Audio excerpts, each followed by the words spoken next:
Hello everyone, welcome to just crack it. So video पे काफ़ी important और काफ़ी इंटरेस्टिंग एक टॉपिक स्टडी करेंगे और वो टॉपिक है हिस्टेरेसिस कर्व। सो कर्व से ही आप लोग अंडरस्टैंड करें कि एक्स एक्सिस और वाई एक्सिस के बीच में कोई ना कोई ग्राफ बनेगा। सो एक्स एक्सिस और ये है वाई एक्सिस। एक्स एक्सिस पर आप लोग देख रहे होंगे एच और वाई एक्सिस पर आप लोग देख रहे होंगे बी। तो एच और बी क्या है वो आपको मैं बताऊंगा, लेकिन उससे पहले आप लोग ये देखिए कि जो हिस्टेरेसिस कर्व है वो होता है किसी फेरोमैग्नेटिक सब्सटेंस की मैग्नेटाइजेशन और डीमैग्नेटाइजेशन के टाइम बी और एच के बीच का कर्व।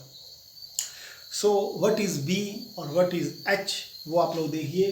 बी क्या है? बी है मैग्नेटिक इंडक्शन।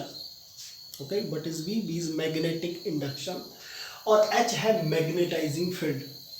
ये दो वर्ड्स और इनका मीनिंग क्या है उसको जरूर आप लोग काफ़ी अच्छे से अंडरस्टैंड करें। तो जो बी है वो है मैग्नेटिक इंडक्शन, जिसका मतलब है magnetic field developed inside ferromagnetic substance, inside ferromagnetic substance. Okay, और सेकेंड है H magnetising field, which is magnetic field that be apply. Okay, magnetising field which is magnetic field that be apply. Magnetic field है जो हम लोग apply कर रहे हैं। सो इस कर्व को किस तरह से ड्रॉ किया जाता है वो आप लोग उससे पहले देखिए अरेंजमेंट क्या होती है। अगर एक सोलेनॉइड लिया जाए, सपोज करें ये एक सोलेनॉइड ले, ओके, और इस सोलेनॉइड को करंट की सप्लाई दे दें तो करंट पॉजिटिव से जाएगा और नेगेटिव की तरफ वापस आएगा। अब जब करंट इस सोलेनॉइड से पास करेगा तो हम लोगों को ये पता है, अगर आप लोगों ने प्रीवियस लेक्चर्स सारे देखे होंगे या आप नॉलेज रखते होंगे तो आपको ये पता होगा कि जो सोलेनॉइड है उसके inside uniform magnetic field lines होती हैं। तो अगर इसी सोलेनॉइड के बीच में अगर मैं कोई फेरोमैग्नेटिक सब्सटेंस,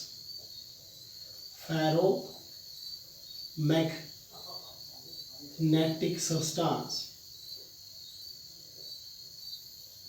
अगर कोई फेरोमैग्नेटिक सब्सटेंस ऐड करें, एग्जांपल के तौर पर आयरन, क्योंकि आपको पता होगा आयरन क्या है? फेरोमैग्नेटिक सब्सटेंस है। तो वो जो आयरन मैग्नेटाइज्ड होगा। मैग्नेटाइज्ड क्यों होगा? क्योंकि सोलेनॉइड के इनसाइड क्या होती है? यूनिफॉर्म मैग्नेटिक फील्ड लाइंस होती हैं। हम लोग ये भी स्टडी कर चुके हैं कि सोलेनॉइड के अंदर अगर मैग्नेटिक फील्ड लाइंस को ऑब्जर्व करें और बार मैग्नेट की मैग्नेटिक फील्ड लाइंस ऑब्जर्व करें तो बोथ आर सेम। जैसी सोलेनॉइड की मैग्नेटिक फील्ड लाइंस होती हैं वैसे ही बार मैग्नेट की भी मैग्नेटिक फील्ड लाइंस होती हैं, विच मीन्स कि सोलेनॉइड से जो मैग्नेटिक फील्ड लाइंस निकलेंगी उसकी वजह से ये आयरन जो फेरोमैग्नेटिक मटेरियल है ये क्या होगा? मैग्नेटाइज्ड होगा। और इसको हम लोग डीमैग्नेटाइज्ड भी करेंगे। कैसे करेंगे वो स्टडी करेंगे। तो उस टाइम पर बी और एच के बीच का ग्राफ जो होगा उसको हम लोग बोलेंगे हिस्टेरेसिस कर्व। मैं फिर से आप लोगों को बताना चाहूँगा कि what is B and what is H. देखिए, जब हमने इधर से करंट सप्लाई किया तो सोलेनॉइड ने जो मैग्नेटिक फील्ड क्रिएट की, किसने? सोलेनॉइड ने जो मैग्नेटिक फील्ड लाइंस क्रिएट की उसको हम लोग बोलेंगे H, that is magnetising field, which magnetic field that we are apply. क्योंकि अगर मैं आपको बोलूं कि आयरन के ऊपर कितनी मैग्नेटिक फील्ड लाइंस हम लोग अप्लाई कर रहे हैं तो आंसर होगा जितनी ये solenoid magnetic field lines inside create करेगा। तो हम लोग ये बोल सकते हैं कि एच क्या है? मैग्नेटाइजिंग फील्ड है या मैग्नेटिक फील्ड है जो हम लोग इस फेरोमैग्नेटिक सब्सटेंस आयरन के ऊपर अप्लाई कर रहे हैं। या हम लोग ये भी बोल सकते हैं कि एच वो मैग्नेटिक फील्ड लाइन है जो सोलेनॉइड क्रिएट कर रहा है। दोनों बातें मीनिंग सेम है। सोलेनॉइड ने कितनी मैग्नेटिक फील्ड लाइन क्रिएट की या कितनी मैग्नेटिक फील्ड लाइन हम लोग फेरोमैग्नेटिक सब्सटेंस को अप्लाई कर रहे हैं, बोथ इज सेम। ठीक है, इनसाइड की मैं बात कर रहा हूं। तो एच आप लोगों को क्लियर हो जाना चाहिए। एच है कितनी मैग्नेटिक फील्ड लाइन हमने इस आयरन को अप्लाई की।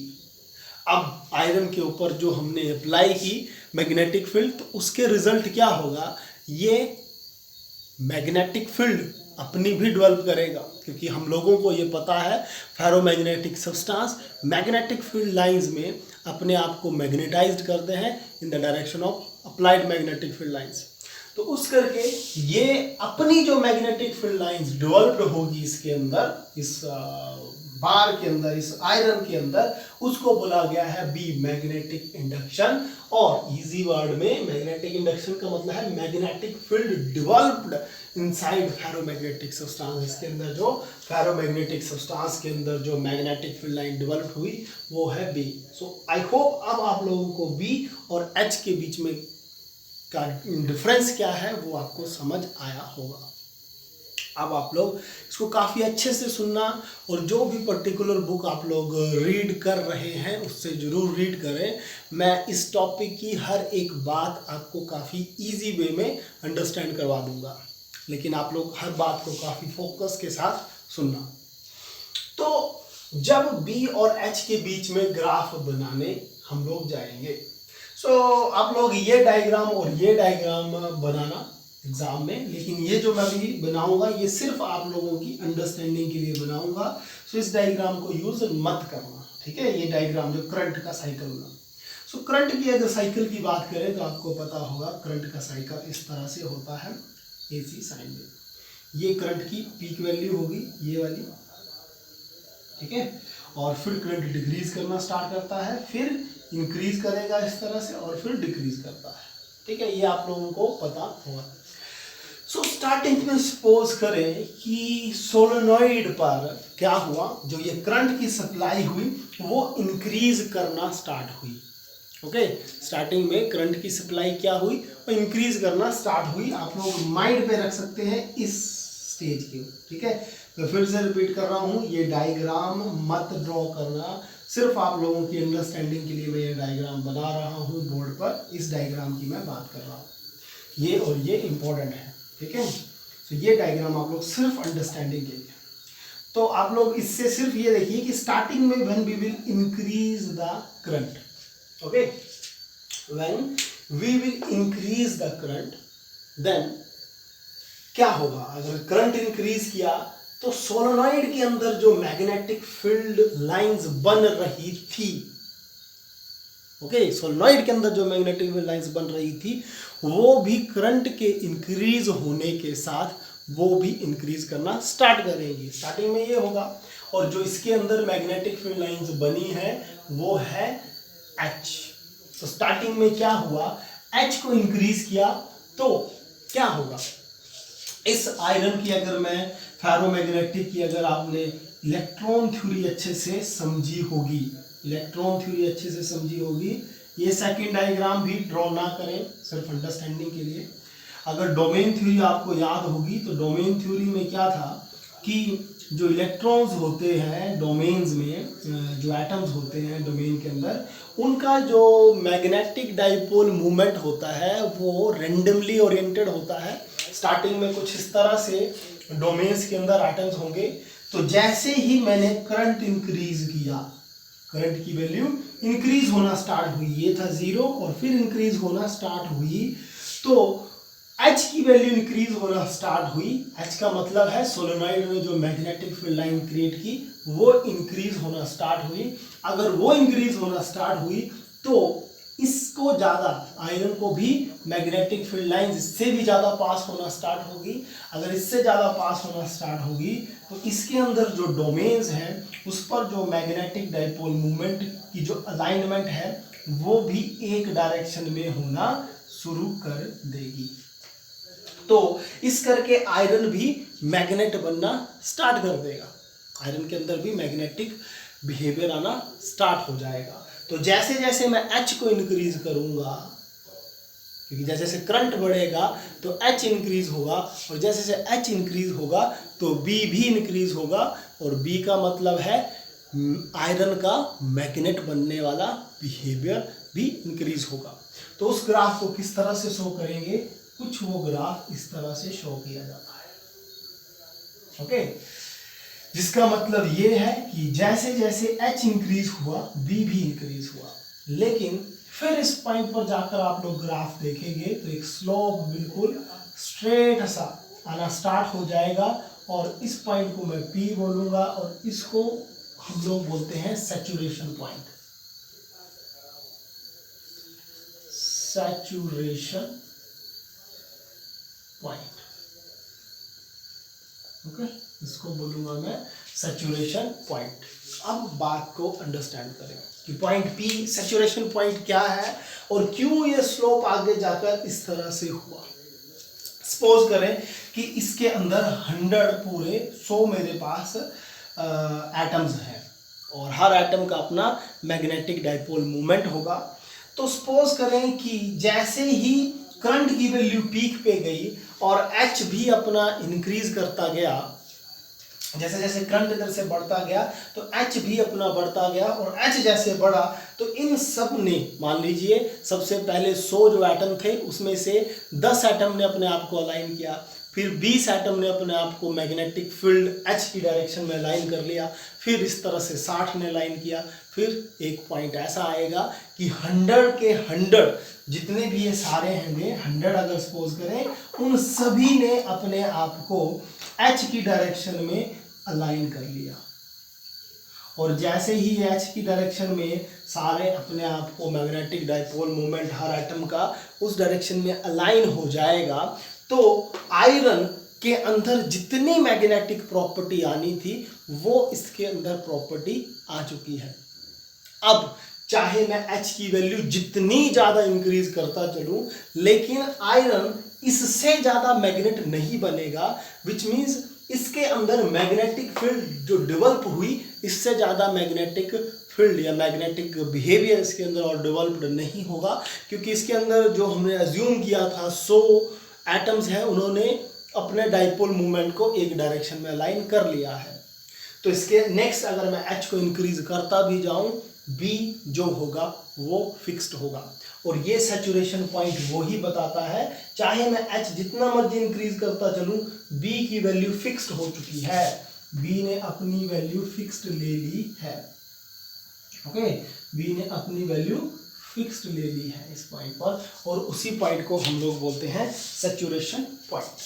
ठीक है, सो आई होप आप लोग सैचुरेशन पॉइंट समझ रहे होंगे कि क्या है सैचुरेशन पॉइंट।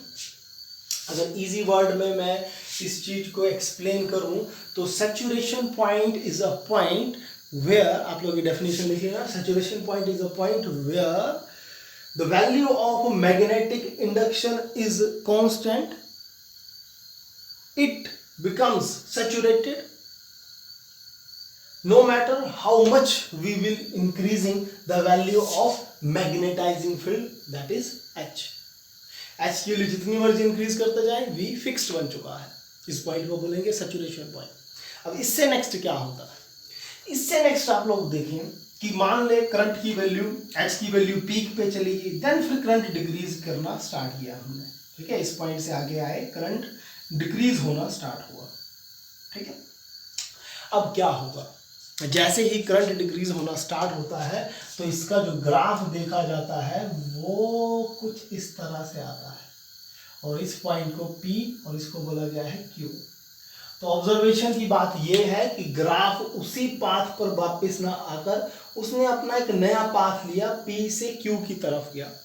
और ये पाथ क्या है आप लोग देखिए, जैसे ही करंट की वैल्यू डिक्रीज होना स्टार्ट हुई, H की वैल्यू, जब भी मैं H बोलूंगा समझ आना कि सोलेनॉइड के अंदर कितनी मैग्नेटिक फील्ड क्रिएट हुई या आयरन के ऊपर कितनी मैग्नेटिक फील्ड हम लोग अप्लाई कर रहे हैं, वो है H। तो जैसे ही करंट की वैल्यू डिक्रीज हुई, H की वैल्यू डिक्रीज होना स्टार्ट हो गई। अगर H की वैल्यू डिक्रीज होना स्टार्ट हो गई तो आप लोग इतना समझ रहे होंगे कि आयरन की भी मैग्नेटिक प्रॉपर्टीज डिक्रीज होना स्टार्ट हो जाएंगी। तो देखिए ये H इस तरफ इंक्रीज था, इस तरफ आए तो H की वैल्यू डिक्रीज होना स्टार्ट हुई और B की वैल्यू भी मैक्सिमम से डिक्रीज होना स्टार्ट हो गई।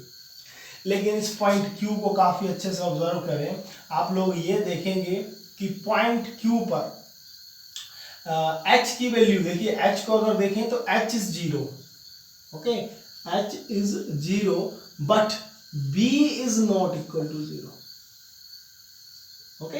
अब लोग देखें H क्या है, H तो 0 बन चुका है लेकिन B 0 नहीं बना है।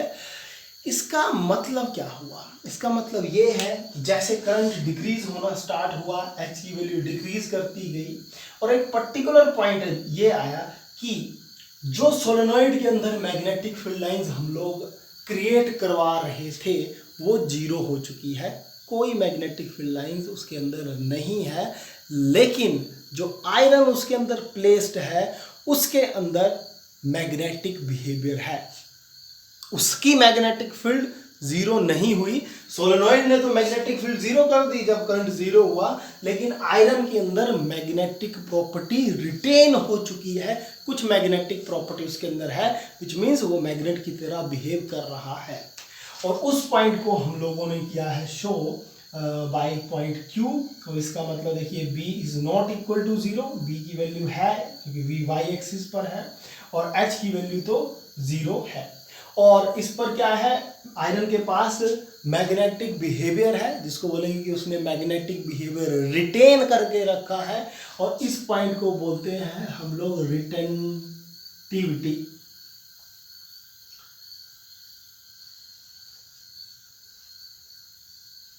Retentivity, okay. तो इस पॉइंट को हम लोग बोलते हैं रिटेंटिविटी। याद रखें ये पूछा जाता है कि व्हाट इज रिटेंटिविटी। तो retentivity is a point where H that is magnetising field becomes 0 but magnetic induction is not equal to 0, this Q point is, okay। और इस पर आपको अगर अंडरस्टैंड करना होगा तो हुआ क्या, जैसे ये करंट डिक्रीज हुआ H की वैल्यू डिक्रीज होती गई और H की वैल्यू अगर डिक्रीज हुई तो ये जिन्होंने अपने आप को 100 एटम ने अलाइन किया था उसमें से फिर आप लोग ये मान के चलो कि 100 में से 60 ने अपनी डायरेक्शन बदल ली। मान लो कुछ तो इस तरफ है लेकिन कुछ ने अपनी अलाइनमेंट बदलना स्टार्ट कर दी, ठीक है, इस तरह से अलाइनमेंट बदलना स्टार्ट कर दी और कुछ अपने आप को अलाइन करके रखे हुए हैं इस डायरेक्शन में, जिसकी वजह से उनके अंदर रिटेन्ड है वो बिहेवियर, मैग्नेटिक बिहेवियर, और उस पॉइंट को बोला गया रिटेंटिविटी। अब जैसे ही करंट का साइकिल रिवर्स चलना स्टार्ट होगा, रिवर्स साइकिल चलना स्टार्ट होगा, विच मीन्स करंट फिर से इंक्रीज होना स्टार्ट हुआ लेकिन ऑपोजिट डायरेक्शन में। तो अगर करंट इंक्रीज करना स्टार्ट हुआ तो H भी इंक्रीज करना स्टार्ट होगा, और अगर H इंक्रीज करना स्टार्ट हुआ, पहले माने H जो था वो इस डायरेक्शन में इंक्रीज हुआ लेकिन करंट की पोलैरिटी चेंज होने की वजह से H इस डायरेक्शन में इंक्रीज होना स्टार्ट करेगा। अगर H इस डायरेक्शन में इंक्रीज होना स्टार्ट करेगा तो ये जितने भी डोमेन्स के अंदर एटम्स थे ये भी अपने आप को अलाइन करना स्टार्ट कर देंगे इस डायरेक्शन में, okay, they will start changing their directions. और अगर एटम्स देखिए पहले 100 इस तरफ हो गए, इस डायरेक्शन में शिफ्ट हुए, अब H की डायरेक्शन बदली तो 100 ने अपना फेस बदलना स्टार्ट किया, तो एक पॉइंट ऐसा जरूर आएगा H की वैल्यू जैसे ही डिक्रीज होगी, H की वैल्यू डिक्रीज होगी, ये 0 है। अब आप लोग देखें ये ग्राफ इस तरह से आएगा, तो H की वैल्यू जैसे ही डिक्रीज होना स्टार्ट होगी, this point is R, H की वैल्यू देखिए ये नेगेटिव चला गया, ये 0 है, इस तरफ नेगेटिव मीन्स डिक्रीज होना स्टार्ट हुई तो B की वैल्यू 0 बन गई, ठीक है। When H is not equal to 0, इस पॉइंट पर H क्या है, नॉट इक्वल टू 0 है और वी कैन से नेगेटिव है, नेगेटिव, ओके। तो B क्या बन गया, B 0 बन गया। B क्या है कि उसकी मैग्नेटिक फील्ड डेवलप कितनी हुई आयरन के अंदर, वो 0 हो गई है, विच मीन्स आयरन अब आयरन बन चुका है, मैग्नेट नहीं रहा। तो उस पॉइंट को हम लोग बोलते हैं कोहेसिविटी। इंपॉर्टेंट पॉइंट है, what is cohesivity. So cohesivity is the point when B is 0, that means magnetic induction is 0, but H magnetizing field is is a negative or is not equal to 0. That point is known as coercivity.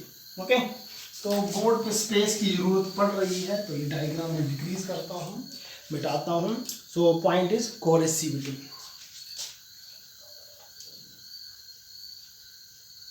ठीक है, सो ये point भी आप लोग याद रखें कि coercivity क्या है. coercivity COERCIVITY coercivity. ठीक है, सो कोरेसिविटी पॉइंट भी आ चुका है. अब इस पॉइंट का मतलब ये है कि आयरन टोटली डीमैग्नेटाइज्ड हो चुका है, मैग्नेटिक प्रॉपर्टी उसकी जा चुकी है, लेकिन हम लोग जो H की वैल्यू, जो मैग्नेटिक फील्ड हम लोग अप्लाई कर रहे हैं थ्रू दिस सोलेनॉइड, वो रिवर्स साइकिल उसका स्टार्ट हो चुका है. इससे नेक्स्ट जो ग्राफ देखा जाता है वो ग्राफ कुछ इस तरह से होगा कि ये ग्राफ इस तरह से अपना फिर से पीक पॉइंट लेगा और उस पॉइंट को सैचुरेशन, जैसे ये P है, सेम उसी तरह से PQR, this point is known as S. और S भी क्या है, देखिए अब साइकिल इससे नेक्स्ट फिर से अपने आप को रिपीट करेगा, बाकी उस पर कोई खास चेंज नहीं आएगा. थोड़ा स्पेस की कमी की वजह से आपको ग्राफ थोड़ा सा अलग सा लग सकता है. मैं लास्ट में एक बार इसी ग्राफ को नीट एंड क्लीन आप लोगों को बना के दे दूंगा. Okay, this is R, take it as a R. ठीक है, इस पॉइंट को R लें और फिर ये PQR and this is S. Okay, so S क्या है, S फिर से सैचुरेशन ही पॉइंट है. S क्या है, जैसे P आपका सैचुरेटेड पॉइंट आ गया है, S भी वैसा सैचुरेटेड पॉइंट है. S का मतलब क्या है कि अब जितने भी डोमेन्स के अंदर एटम्स थे, पहले उन्होंने इस डायरेक्शन में अपने आप को लाइन किया था, इस डायरेक्शन में. ठीक है, इस डायरेक्शन में लाइन किया था, लेकिन H की डायरेक्शन बदली क्योंकि करंट की पोलैरिटी बदली, तो उन्होंने अपने आप को अलाइन करना कर दिया शुरू इस डायरेक्शन में, इस डायरेक्शन में. तो सारे के सारे जो डोमेन्स के अंदर एटम्स हैं उन्होंने अपने आप को अलाइन कर लिया है इस डायरेक्शन में. पीक 100 के 100 जो एटम्स थे उनकी डाइपोल मोमेंट की डायरेक्शन बन चुकी है ये. तो अब मैं H की वैल्यू जितनी मर्जी इंक्रीज कर लूं, value of V will not change and this point is also known as saturation point. This point and this point is saturation point.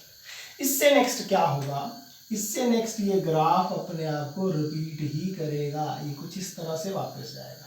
ठीक है, तो जितना ये होगा उतना ही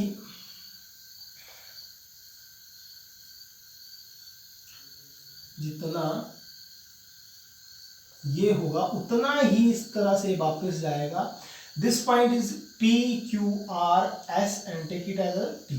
ओके, सो T पॉइंट क्या आ चुका है, देखिए T पॉइंट पर क्या है, वैल्यू ऑफ H की वैल्यू देखें, H एट T पॉइंट क्या है, H is equal to 0. H तो 0 बन गया, लेकिन B is not equal to 0 and this is again known as retentivity. याद रखें, रिटेंटिविटी भी 2 बार आएगा, रिटेंटिविटी भी 2 बार पॉइंट आया है, सैचुरेशन भी 2 बार आई है, और R जो हम लोगों का कोरेसिविटी था वो भी 2 बार आएगा. तो पॉइंट रिटेंटिविटी फिर से आप लोग याद रखें कि मैग्नेटिक जो H की वैल्यू है 0 हो चुकी है, सोलेनॉइड के अंदर कोई मैग्नेटिक फील्ड नहीं है, लेकिन आयरन मैग्नेट की तरह बिहेव स्टिल कर रहा है, तो इस करके रिटेन है उसके अंदर वो बिहेवियर, तो उसको बोला गया रिटेंटिविटी. अब इससे नेक्स्ट आप लोग ग्राफ देखें तो ये इस तरह से जाता हुआ इस पॉइंट को टच करेगा, दिस पॉइंट अगेन. फिर क्या हुआ, फिर से हम लोगों की H की वैल्यू का नेक्स्ट साइकिल चलना स्टार्ट हुआ, लेकिन रिवर्स डायरेक्शन में.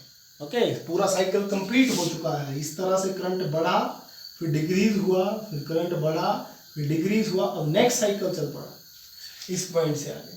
ठीक है, नेक्स्ट साइकिल जैसे चला, करंट ने अपनी पीक वैल्यू ली, तो करंट जैसे ही अपनी पीक वैल्यू लेगा तो H की वैल्यू जो होगी वो इंक्रीज करना स्टार्ट करगी. इस पॉइंट से आगे देखें, P से आगे H की वैल्यू इंक्रीज करना स्टार्ट करगी, लेकिन डोमेन्स के अंदर जो एटम्स थे उन्होंने अपनी रिवर्स डायरेक्शन करना फिर से स्टार्ट की, और जिस वजह से मैग्नेटिक प्रॉपर्टीज उनकी डिक्रीज हुई, और पॉइंट इस पॉइंट पर आकर B जो है वो बन चुका है 0 और H is not equal to 0 and this behavior, this is PQRSTU, take it as a U, and this point U is again known as coercivity.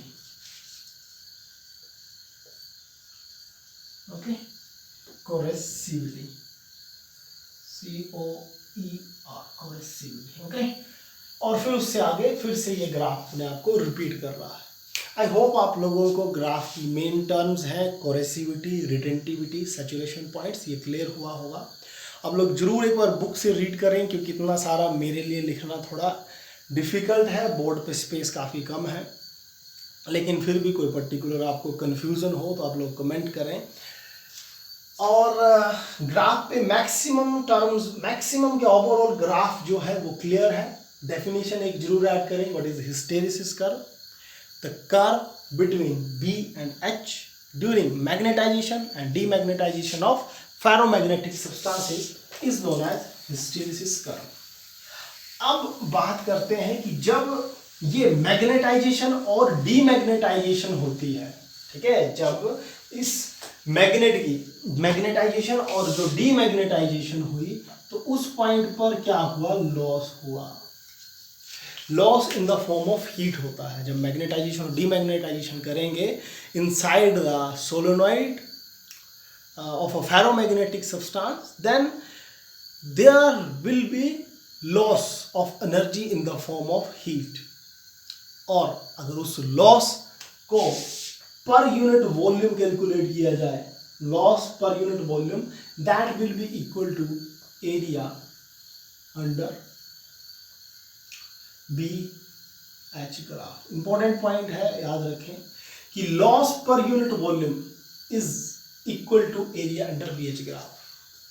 ठीक है, कि उस आयरन का अगर वॉल्यूम लें और एक यूनिट वॉल्यूम पर कितना लॉस हो रहा है वो इस एरिया अंडर BH ग्राफ. तो एरिया अंडर BH ग्राफ क्या हुआ? ये जो ग्राफ बना इसके इनसाइड जो ये एरिया है, ठीक है, ये है एरिया अंडर BH ग्राफ. ये एरिया हम लोगों को लॉस के बारे में बताता है. जिस मटेरियल का अगर एरिया अंडर BH ग्राफ ज़्यादा हो, इट मीन्स उस मटेरियल पर लॉस ज़्यादा होते हैं. तो जो भी मोटर्स ली जाती हैं, कोई भी इंडस्ट्रीज़ में अगर कोई मोटर ली जाए तो उसका BH ग्राफ जरूर देखा जाता है. अगर उसका BH ग्राफ की एरिया ज़्यादा बड़ा हो तो इट मीन्स वो लॉस ज़्यादा होगा उसमें in the form of heat. So इस करके वो ही मटेरियल्स हम लोग यूज़ करते हैं मशीन्स में जहाँ पर मैग्नेटाइजेशन या डीमैग्नेटाइजेशन हो रही हो, क्योंकि मोटर्स में मैग्नेटाइजेशन और डीमैग्नेटाइजेशन होती है क्योंकि उसके अंदर मैग्नेट्स बनते हैं, इलेक्ट्रोमैग्नेट्स. तो मैग्नेटाइजेशन और डीमैग्नेटाइजेशन में लॉस कम हो, इसलिए वो मटेरियल यूज़ किया जाता है जिसका BH ग्राफ का कर्व जो है, उसका एरिया जो है वो कम हो. अगर मैं स्टील और आयरन का ग्राफ बनाऊं तो आप लोग ये देखेंगे कि जो स्टील का BH कर्व है, जो स्टील का BH कर्व है वो काफी बड़ा है, और जो आयरन है, आयरन कौन सा? Soft iron. ठीक है, ये आप लोग दो, this is H and this is B. सो ये जो बड़े वाला है ये है स्टील. ओके, और ये छोटे वाला आप लोगों को दिख रहा होगा, ये है सॉफ्ट आयरन. Soft iron.